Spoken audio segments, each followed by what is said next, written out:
welcome to the Canarian International Meeting of Alcoholics Anonymous. My name is Mossy and I am an alcoholic. And my name is Mick. I'm also an alcoholic, and we're both serving as your secretaries today.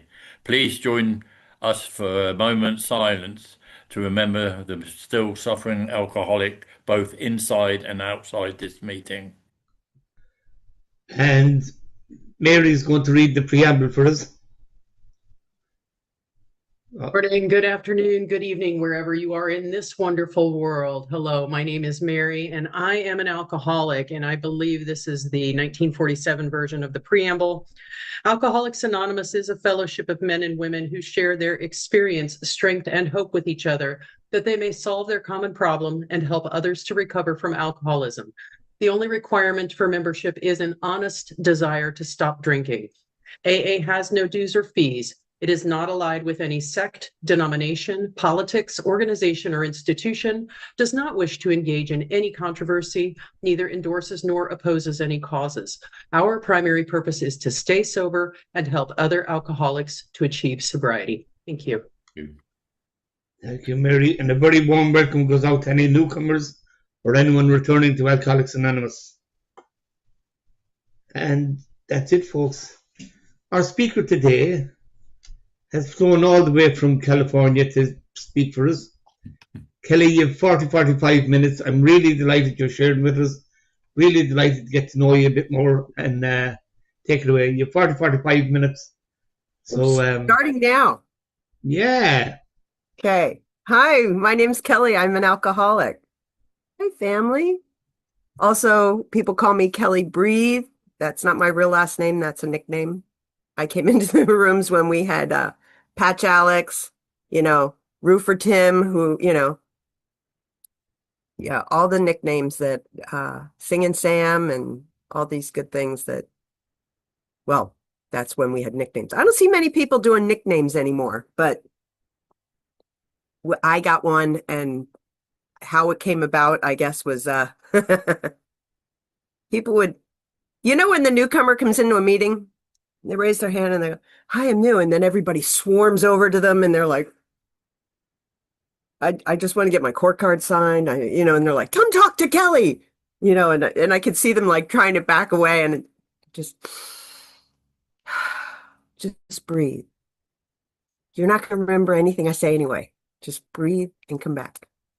And I guess some people have heard me say that over and over because we've had Crazy Kelly, Curly-haired Kelly. There's two of us. There was Boy Kelly and a bunch of people in my little area here. So they were like, "No, Kelly, breathe." And I was like, okay. So that's how that came about. People ask me if it's my real last name or not, because sometimes they'll abbreviate it. And I've had a bunch of last names. This is not how I was going to start this, but I've been Kelly C, Kelly M, Kelly, so there's recordings out there with a bunch of last names, Kelly B, and now, so welcome to Alcoholics Anonymous. I'm really grateful to be here. Mossy, thank you for asking me to share. My sobriety date. I've been in Alcoholics Anonymous for 35 years with 2 sobriety dates. My first one was April of 1990, and I stayed sober 7 years, and then my current one is 5/6 of 1998, and I'm coming up on 28 years. And I'll tell you right now, if you're counting your days, that's a beautiful thing. I've got 10,201 days, but the years can be easy, the days can be tough, and that doesn't matter whether it's from now or, after we get a few under our belt. And I came in young, invincible.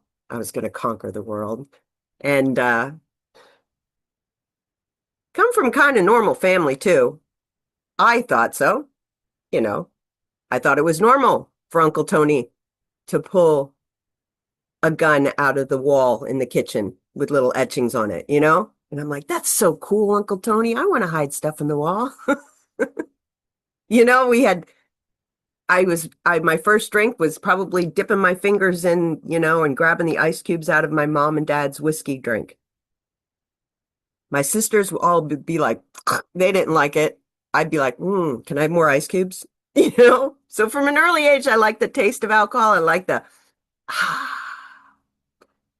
like the effect produced by alcohol, not necessarily the consequences.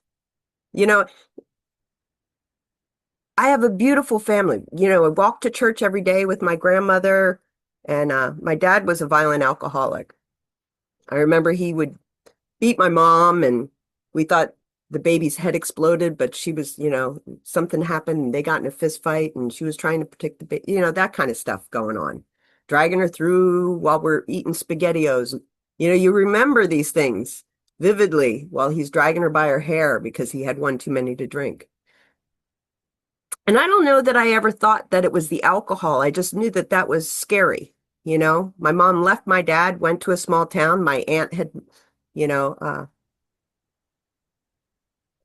have some good pickers. I had another uncle that was shot in the head, wrapped in chains, thrown in the Susquehanna River and found by a fisherman. And so totally normal family. And I don't think that has much to do with me being an alcoholic, because my sisters aren't. My dad, when I was in fifth grade, do you know how little fifth graders are? I mean, I look at them every time I hear that somebody's in fifth grade and I'm like, well, they're short, My dad was trying to be my buddy, my pal, my friend when I was in fifth grade and sent me buds of marijuana through the mail when I was in fifth grade, right? And I thought, well, I mean, I wasn't smoking pot when I was in fifth grade, but I knew if I took it to you guys down in the playground that you'd like me.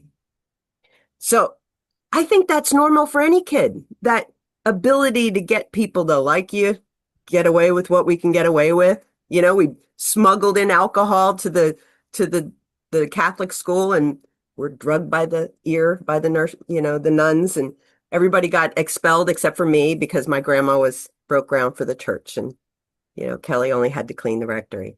So I could get away with certain things, and I thought I could. That's just every kid.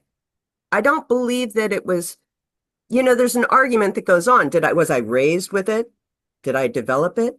Was it, I don't know why I have alcoholism. I know there's plenty family members that do.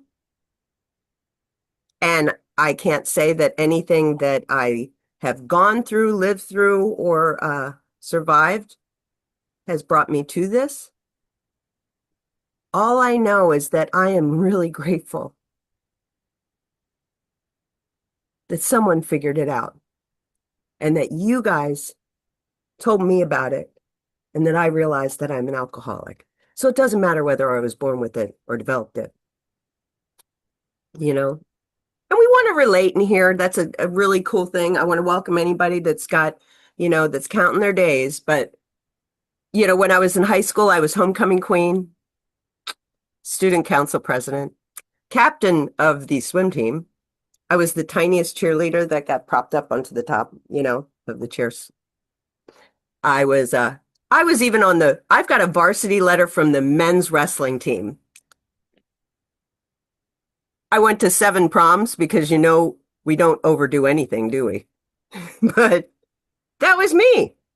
Oh, the chameleon. Oh, the chameleon that I was. But I always felt like there was like this L on my forehead because I never made the honor roll, right? But I was an athlete. I was young. And I was going to go conquer the world, kind of like Bill. And I took off to California from Pennsylvania, all the way across the country. Grandma says I took a walk to the store and got lost, but,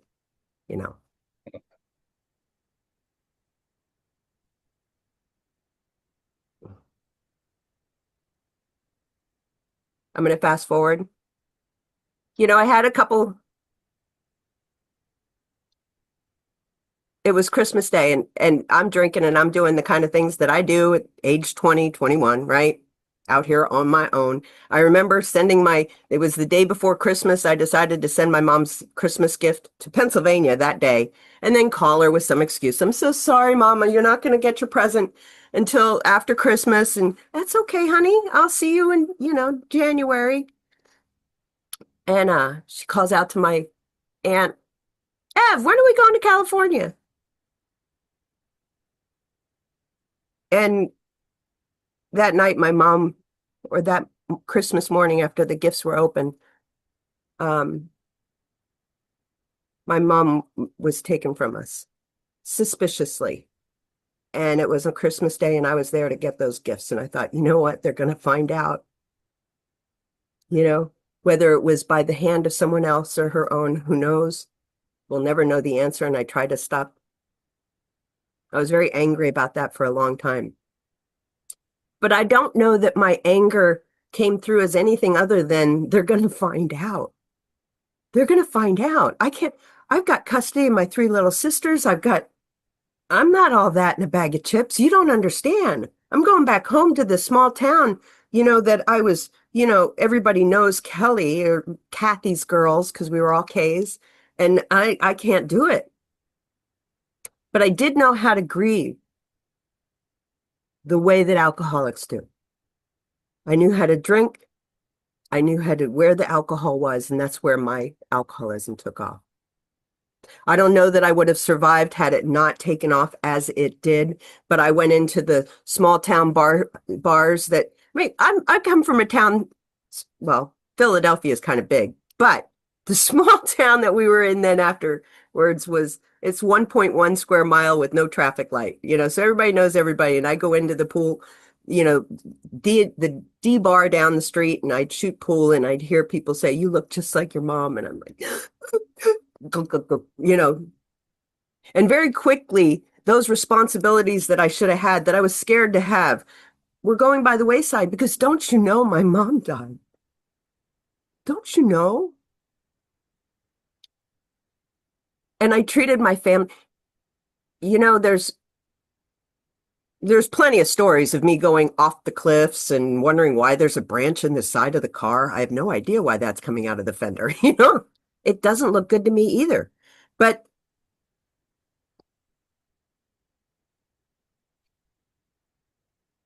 I drank and treated my family's home, this beautiful family that I come from.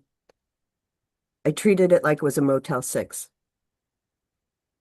If I could have stopped and told them, because they loved me so much. My grandma, who went to church every day, before I'd go to high school and go smoke pot, I would walk across town. I'd go to the 7 a.m. church meeting with her. I'd walk with her hand in hand. We'd go to church, and a half an hour, then she'd make me breakfast. I'd go down the hill. Just a loving family that if I could have stopped for them, I would have, but I didn't know how. But I didn't know what alcoholism was either. And when they confronted me on it, what did I do? They said, "You got to go." And I was like, "But my mom died, you don't understand." And, I'm 22 years old, and so I go to my friend's house and I drink with her because her family has liquor all over the place. And, and I'm sooner or later drinking a gallon of whiskey a day. Then I'm, living in my mom's car that I was supposed to sell. And then it was time to leave Pennsylvania and come back to California. For me, my drinking escalated. When a friend of mine gave me a job, by the time I was 22, 23 years old, I was 240 pounds. But I'm an athlete. You don't understand. It's not going to kill me. I'm young. I may not even know what alcoholism is at this point, but I'm starting to notice that, why are my eyes yellow? My hair's falling out. My sister said it used to look like I had chemo, where you could see bald parts of my head in the back of my head. 240 pounds of just alcohol bloat, and I drink a gallon of whiskey a day. I drank a gallon of whiskey a day till my heart stopped. But it wasn't going to kill me. Just because my heart stopped, I mean, really? I had a teacup that a friend of mine gave me a job at her store, at this photo studio, and I put whiskey in my teacup, and I put a fake tea bag in there so that I could sip it and it would look like, because we've got that keen alcoholic mind, To drink a gallon of whiskey a day, you've got to fill up like iced tea jugs and all kinds of stuff to get it,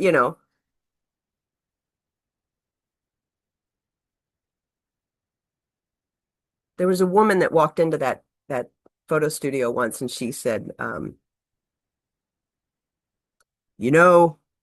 My grandfather died of alcoholism. Whatever. He turned yellow before he died. I was like, whatever, woman, go away.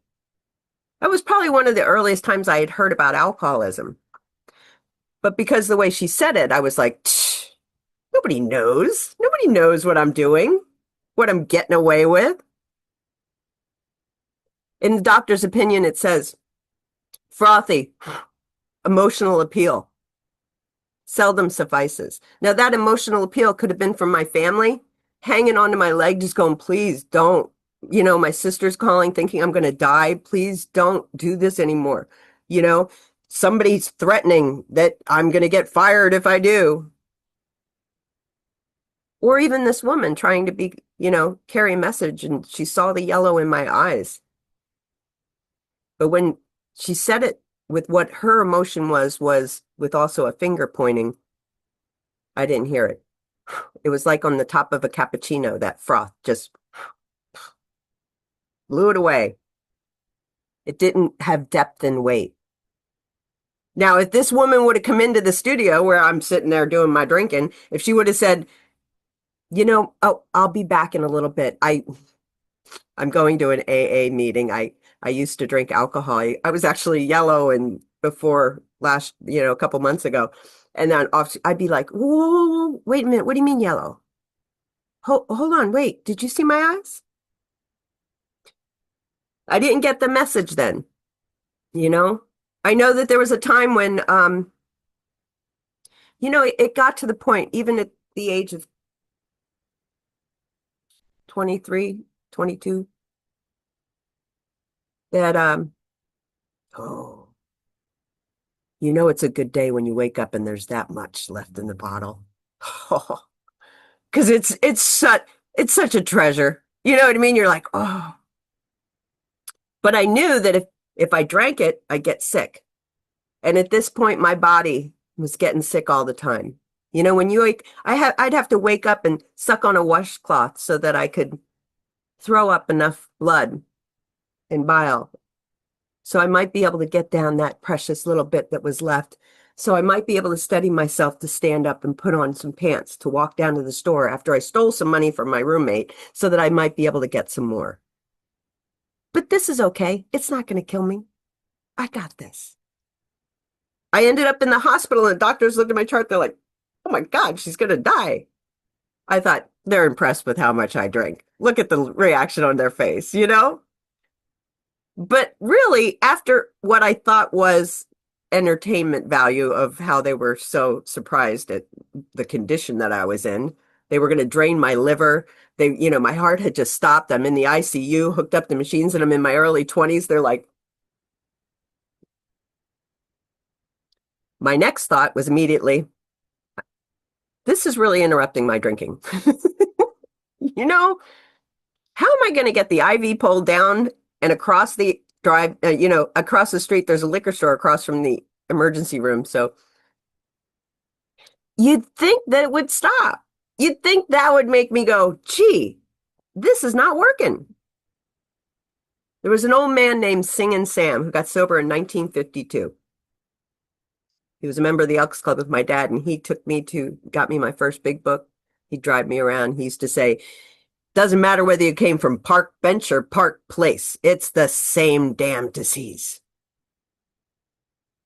You know?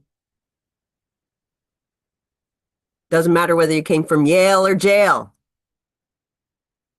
Well, I didn't know what he was talking about. He'd take me to these meetings. He'd pound on the table. He'd say these little one-liners. And he took me into this place called Redgate, and I got a chance to detox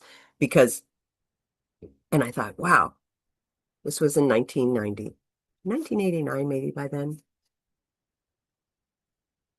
So he said, somebody had said, you know, you go into this place and that I was supposed to find somebody that had what I wanted, you know, that had what I wanted, and that I might be able to survive this thing. And I did.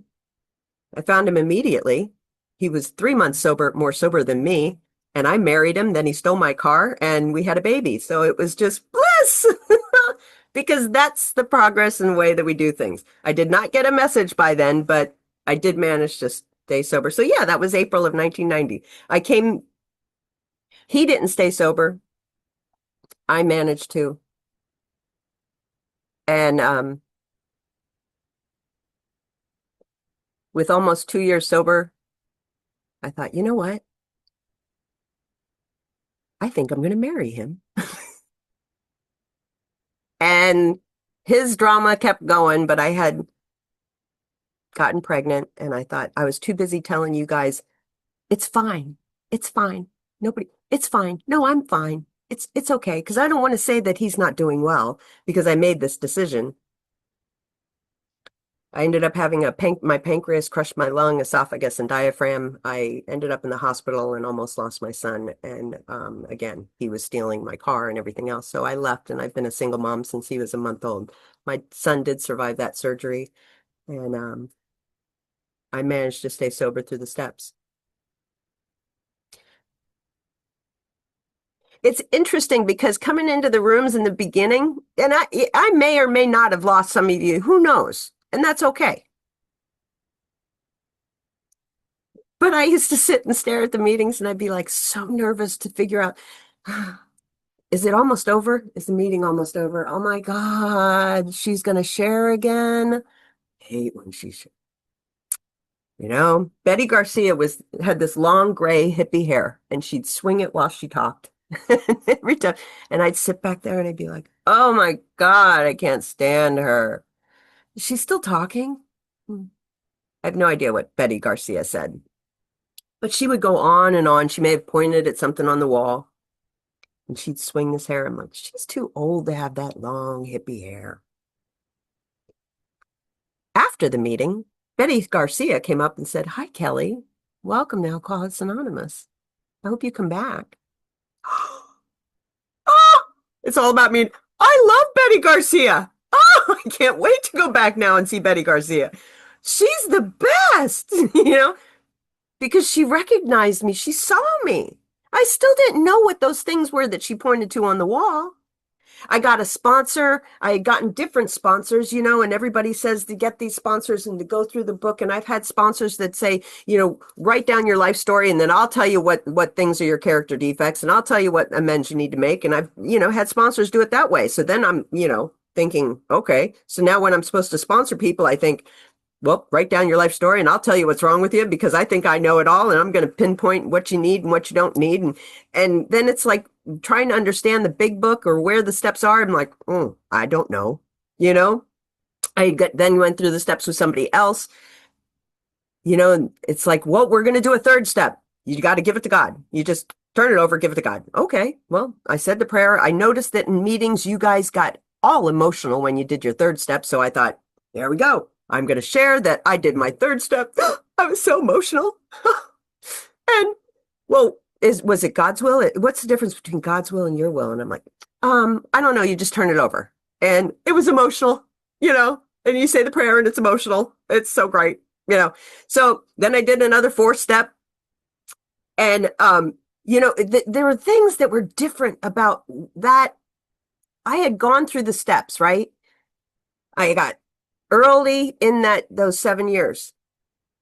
And I was sponsoring people. I was doing what I heard you guys say in meetings. So somebody asked me to sponsor. I'm like, yeah, do as I say, call me every day or you're fired, and if, you better not get in a relationship in your first year or you're fired. And I'm, better do what I say, and they'd asked me to take them through the book. I had no idea because I hadn't gone through the book with any of these sponsors yet. They'd given me homework packets. They'd given me this, but I had gone through the steps. I was speaking at meetings, but I tended to just check in now. Now I'm going when I'm asked to speak. I wasn't, sponsoring other people because I really didn't know how. And sooner or later, trying to be that super mom that was more sober than my son was alive, single mom, superwoman, that thought crossed my mind.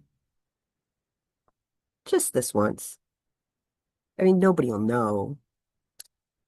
I mean, I can get away with it. People love Kelly. And when I came back into the rooms and I had to say that I had relapsed, people looked at me and they said, why'd you do it? Why'd you do it? Well, you didn't have a sponsor. You didn't do the steps. Were you not going to meetings?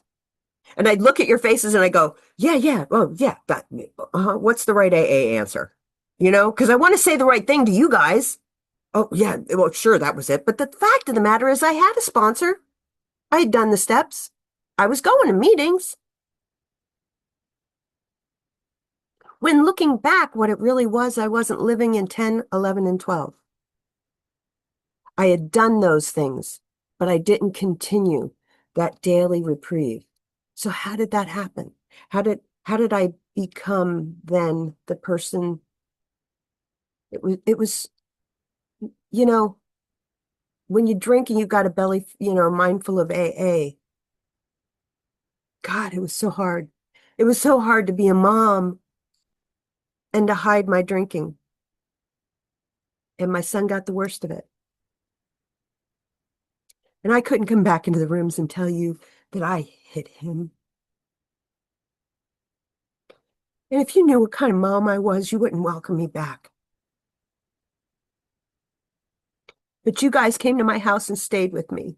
You detoxed me on my own couch. I had a man that I was working for that pulled me into his office, and I had a fifth in my purse. And he said, "We're going to take you to detox." I said, "Okay." All I remember is I excused myself to drink the last of that fifth, and then the cold window felt real cool. I kept asking, "Where's my son?" Now, I didn't know I dropped my son off at a daycare, went to work, and never thought a second about who picked him up until a day later. It was the members of somebody from that man that took me to detox that owned the company called the Alano Club and said, "Is there anybody that can pick up Kelly's son?" A man named Tony picked him up with his wife who's pregnant, who never met me and kept my son, so child services didn't pick him up. And I woke up from that detox. In that detox with some time in the program because, page 449, acceptance, I could quote the book. So if you got sober in the third edition, 449 is now 417. And trust me, I could not accept the fact that they changed the page on acceptance. It was just not okay when they switched the book. Who does that? Anyway, I wake up and I'm like, where's my son? Why aren't they bringing my son to me? I ended up going to a place for women and children. I want to watch my time. And this counselor walks up to me and she goes, "And with all your time in the program," because at 7 years that I had relapsed, I was an old timer by then in my mind, and I could quote the book 449. So I thought I knew it all. And she goes, "Well, with what you think you know, what do you think you're going to learn here?" And I'll tell you, I looked at her. It was the first, maybe honest thing that I said in a while. I swallowed hard and I said, "I just want to know where the pain comes from. I had done this deal. I've gone through the steps and it still hurts when I swallow. I can't describe where it is." She went, "Okay," and walked away from me. Her and I had a love-hate relationship after that. But I'll tell you, you learn a lot in a recovery place. I did get to go there with my son. And from that day forward, I've been trying to make amends to him. But he remembers my relapse. He's 31 now. And I still try to make those days up to him. And if he struggles with alcohol, I think it's my fault.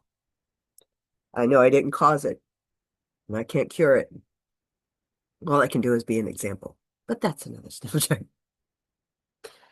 So when I go through these steps again, I get the sponsor that I have today. Her name's Becky, and we've been friends for 35 years. And I said, "Becky, will you sponsor me?" And I thought, oh, she's just going to go, "Yes, I've been waiting for you to ask. I love you. I can't wait to be your sponsor." That is not what Becky said. She said, "You got a book?" Because she's following the directions that she knows out of working with others. And one of the first things on your first visit is asking if they got a book.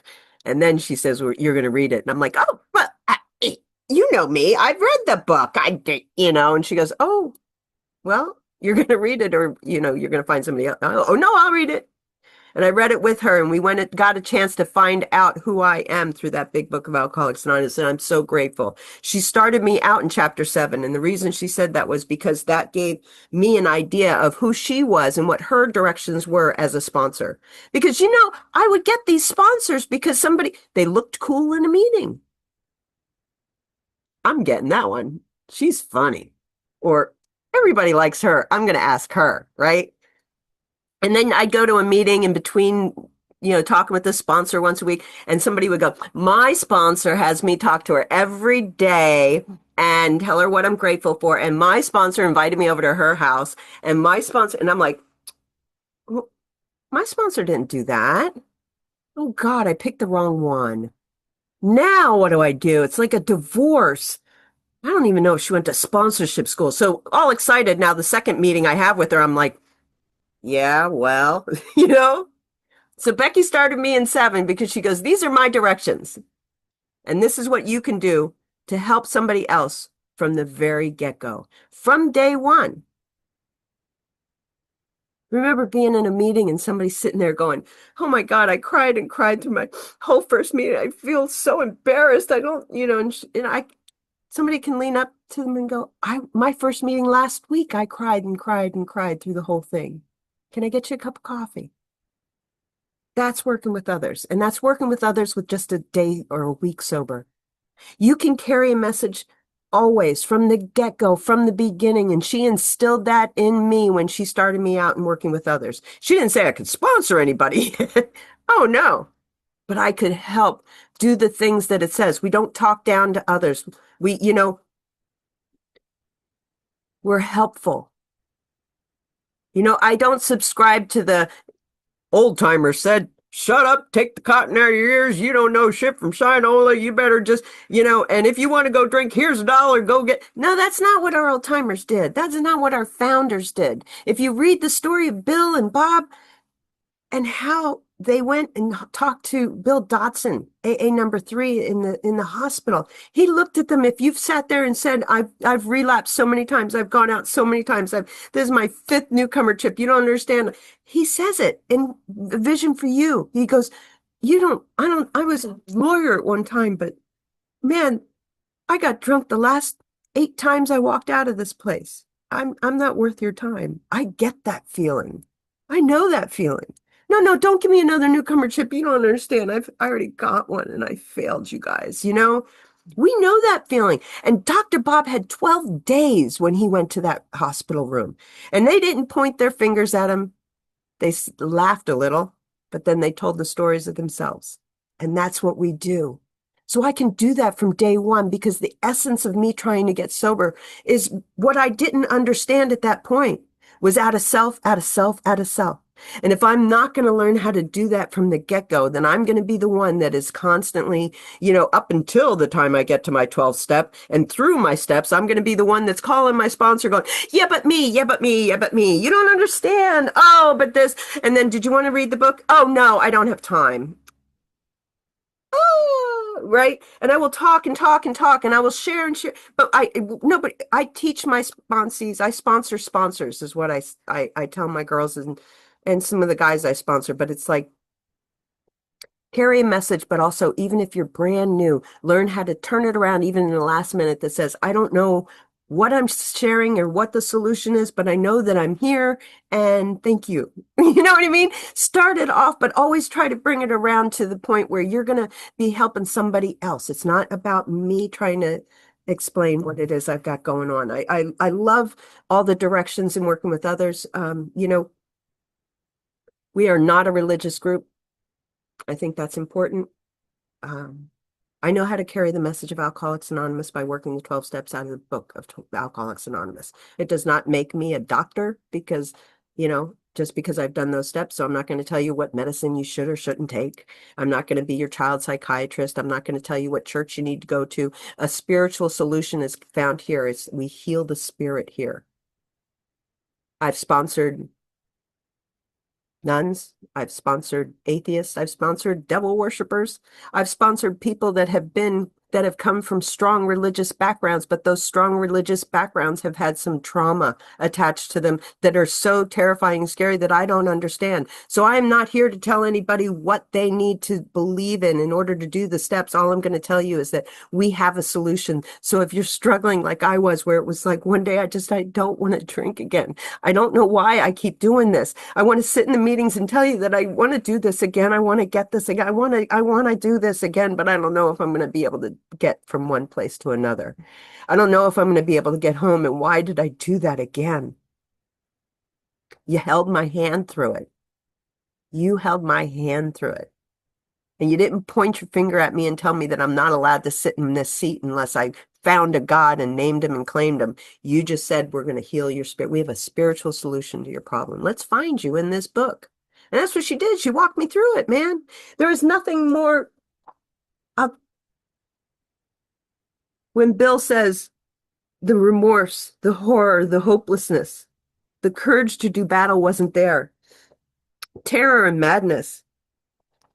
I know those feelings, and you didn't have to drink what I drank or drink as much as I drank. She took me through those steps. I realized that self was what I needed to understand in order to do a third step. It wasn't about just whoop, give it to God, turn it over.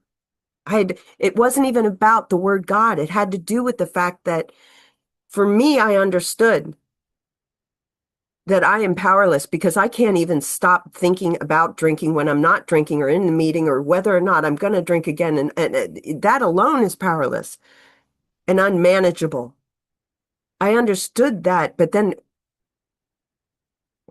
if a spiritual experience is just the glimmer of the door opening up and you guys said, that's all you need to have a personality change, just enough to bring in recovery, then that's what you gave me by giving me hope. She took me through the words of the third step and it just said, you know what do you got for me today, Saturday? Oh, wake up with an hour's sleep and speak at Mossy's meeting? No. They're not going to like me. I can't do it. I don't know. Well, take me out of those feelings, my fear, my insecurity. I don't know if I can, and help me walk through whatever's just in front of me today so that tomorrow I can help somebody else. Victory over that means I help somebody else. That's the third step for me. It's the keystone that holds all my steps together. And if I do those things, I get a chance. It doesn't mean that I have to figure out whether it's God's will or my will. I just walk through what's in front of me. That means whatever's in front of me is God's will. And Kelly's will is what tries to make the excuse and get around it.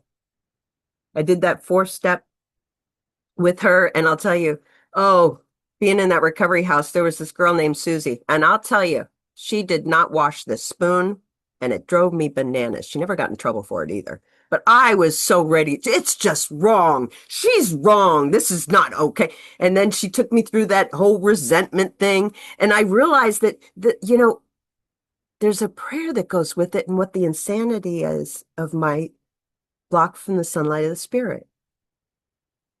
Yeah, but she's just wrong. How come if she's doing this what? It has the power to kill me? If I have the flu and Jeannie has the flu, but I lost my voice and I can't talk. And she doesn't sound like she's got the cold, but she's had an upset stomach all week. Does that mean that she's got the flu and I don't? Or vice versa? That means we both have the flu. Our symptoms are different. So when dealing with these resentments, I used to hear people in meetings go, pray for them. They're a sick one. Right? Almost to look down on somebody else. That's not helping me with my resentments. I have to realize that everybody on my list, I'm just allowing them to be. That they, just like me, are perhaps spiritually sick, although our symptoms vary. So all I have to do is allow them to be. And all of a sudden, from the top of the page at 66 to the top of 67, where that four-step prayer is, I get a chance to go, I don't have to make them all my BFF. I just have to write them down and keep moving forward so that I can grow and learn a few facts about myself that I can carry a message. Right? And if I've had people, if I were to start off on just oh my God, this person did this to me, they did this to me, and then my sponsor goes, and then we'll do the next column next week. I'm going to sit with that all week long. you got to be able to take each time I wrote a name down, I had to take it all the way through and write a little check mark that I said the prayer so that I could live in peace while I'm doing that inventory. We went into the sexual inventory, and I'm thinking, it's going to be great. She's going to love these stories. Man on pool table. That was a good one. No. And she's going, oh, no. I don't want to be hearing all that story. No. That's not what this is about. Let's read the directions again. We review each one because my sponsor's on my sexual inventory. No, I didn't have sex with my sponsor, but it's the first place that jealousy is mentioned, and she had just gotten a new sponsee. I thought, and I'm like, well, if I came up with something, and she goes, write it wherever you are. She goes, doesn't matter where you are, just write it down. How free do you want to be? We'll figure it out later. Okay. And then I thought about Susie. You know that girl that wouldn't wash the spoon, who's now become my arch enemy in the rooms. She walks in with Bob or whoever it was, and I run up, and I can't stand her, but I run up, and all of a sudden Bob looks so charming because I'm going to give him a big hug, and I'm going to, oh my gosh, how are you? You're looking good. Oh, you two are dating now. Oh, I didn't know that. Okay, well, that's so nice. Bye. Did I arouse jealousy, suspicion, and fear in Susie? Well, I certainly hope so. That was my intention. I only had so many tools. Oh, wait a minute. It belongs on my list? Why? I didn't have... So it also entails some of my personal relationships here. And that's how I got a chance to learn really, really some facts about Kelly, some facts about myself, so that I can carry a message. I touched on fear, and then she taught me about how to do those amends. And when I did my fifth step, she helped me pull apart those parts of that, inventory and how they branched and how they intermingled. And then I got a chance to see that I'm not all bad, and it's good and bad. And that some of that I get a chance to share. Some of it I get to keep, but those that keep me from carrying a message to you, I'm going to ask if they can be removed. Today I live in 10, 11, 12. 10 is like me continually doing that inventory because I need that. I need that spiritual daily reprieve. And I need to be able to think of you guys while I do it. I need to check on me. I need to check in with a higher power, whatever that may be. If you're struggling with that higher power, I know that for me, it was like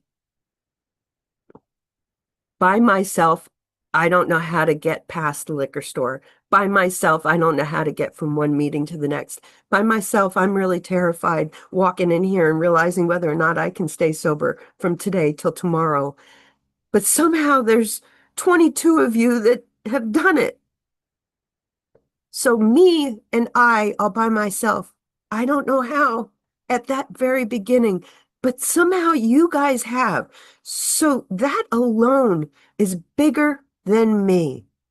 It's more powerful than me being powerless over my own thoughts of drinking, not drinking, and struggling.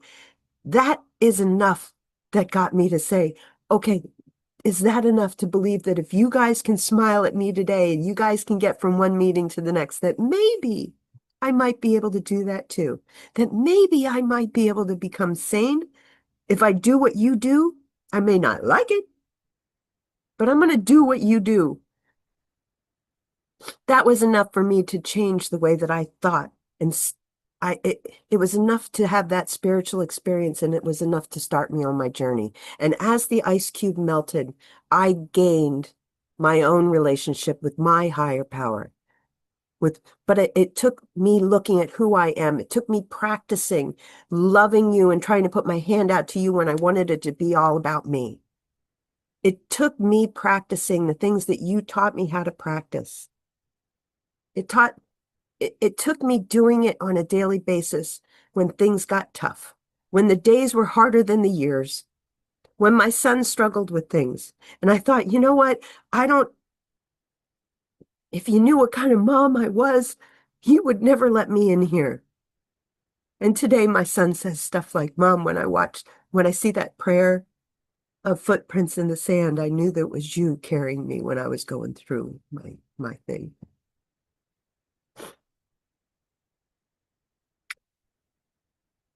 I welcome you to Alcoholics Anonymous.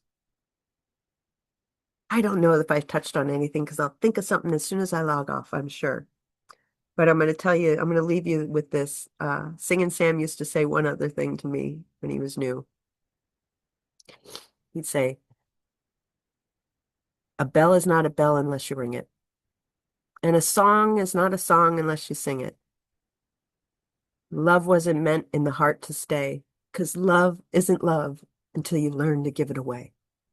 My name's Kelly Bree. Thank you, Mossy, for having me, and I love you all. Thank you, Kelly. Right from the start,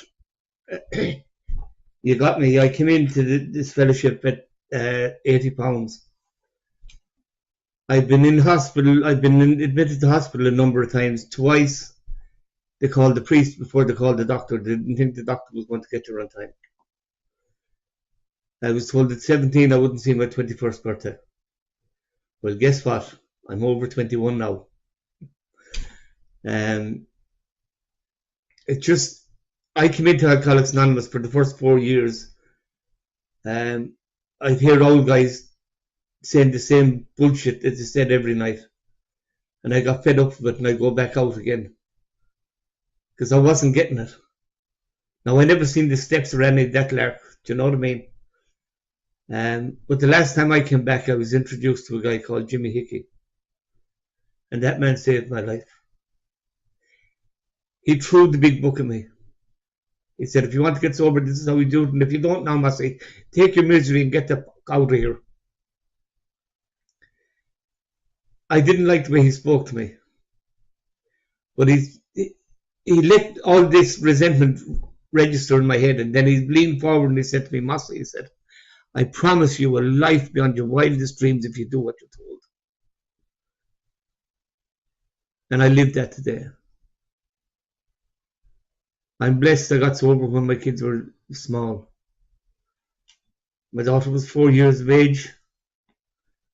One of my sons was 3, the other one was 1, and the other one wasn't even a bad thought in my mind at this stage.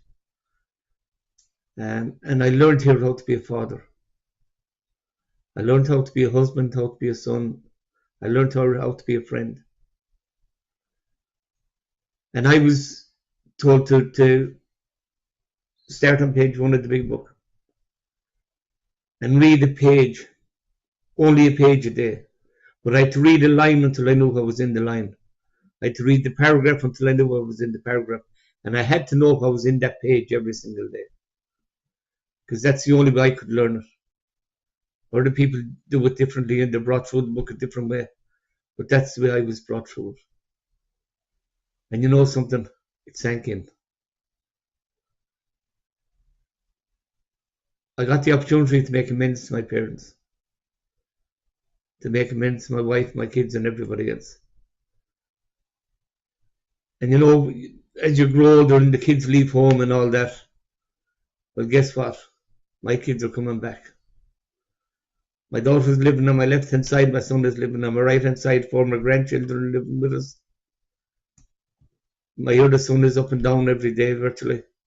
The other son is over in the UK. I'm in contact with him all the time. Alcoholics Anonymous works. I get regular meetings of Alcoholics Anonymous. I stay in contact with a higher power that I do not understand. And I work the program as I was bullied into it. And it's a lovely thing. It's a lovely thing. I'm surrounded by love no matter where I go. And that is the truth. And anyone that knows me, that has been in my house, will know what it's like. I'm blessed to be here.